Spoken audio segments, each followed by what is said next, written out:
اس سے پہلے خاتمے اعلی کی نگری میں ڈاکو راج ہے۔ عید قربا قریب آتے ہی لاہور میں ڈاکو راج قائم ہو گیا۔ محض ایک ہفتے کے دوران ہی ڈکیتی کی درجنوں وارداتوں میں شہری لاکھوں روپے سے محروم ہو گئے۔ پولیس کی حکمت عملی کا پول بھی کھل گیا۔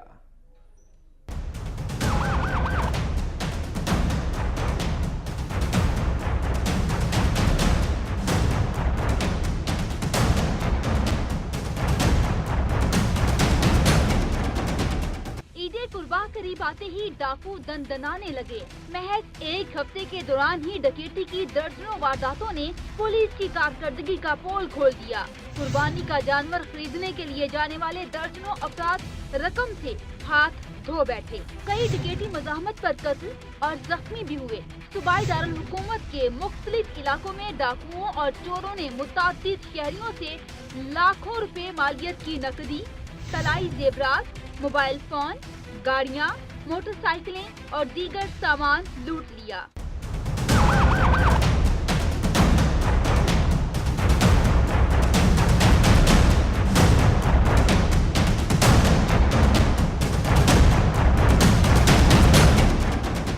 رواں ہفتے سب سے افسوسناک واردات 2 روز قبل سلامت پورہ میں ہوئی، جہاں بھائی اور دوست کے ساتھ مویشی منڈی جانے والا 25 سالہ نوجوان فائرنگ سے اپنی جان سے گیا۔ ڈاکو 2 لاکھ روپے اور موبائل فون بھی لے گئے۔ رواں ہفتے کوٹ لکھپت میں گن پوائنٹ پر فیملی کو لوٹا گیا، جن سے ڈاکو 6 لاکھ روپے لے کر فرار ہو گئے۔ چوہنگ میں گھر میں 4 لاکھ روپے مالیت کی ڈکیتی ہوئی۔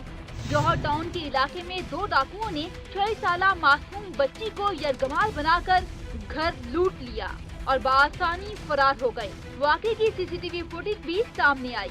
چوہنگ میں ڈاکوؤں نے گھر سے 4 لاکھ روپے کا صفایا کیا۔ غالب مارکیٹ میں بھی گھر سے 3 لاکھ روپے مالیت کی ڈکیتی ہوئی۔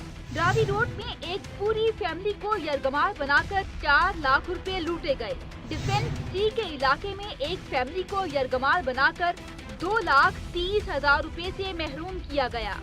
اس کے علاوہ شیراکوٹ، باغبان پورہ، اچھرا، مغل پورہ، لاری اڈا، ریس کورٹ اور مسلم ٹاؤن میں بھی چوری کی متعدد وارداتیں ہوئیں، جہاں شہری نہ صرف نقدی بلکہ گاڑیوں اور موٹر سائیکلوں سے بھی محروم ہوئے۔